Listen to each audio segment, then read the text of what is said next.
Una, dos, tres. ¡Bomba! Recibir servicios de salud, de capacitación y educación para mejorar su actitud y ser impulso a la nación. Viene la segunda, son 3 por Aranita. Una, dos, tres. ¡Bomba! Ocupar cargos políticos y de mucha calidad que contribuyan al mejoramiento de su bella comunidad. Y viene la última. Una, dos, tres. ¡Bomba! Decidir sobre el manejo de los recursos naturales para que todo sea parejo en sus comunidades rurales. Mi Yucateca, ritmo 6x8.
Suertes de la vaquería.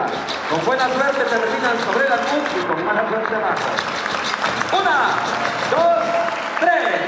¡Bomba! Siempre deberán recibir sobre sus derechos información para tranquilas vivir y que gocen de corazón. Viene la segunda. Una, dos, tres.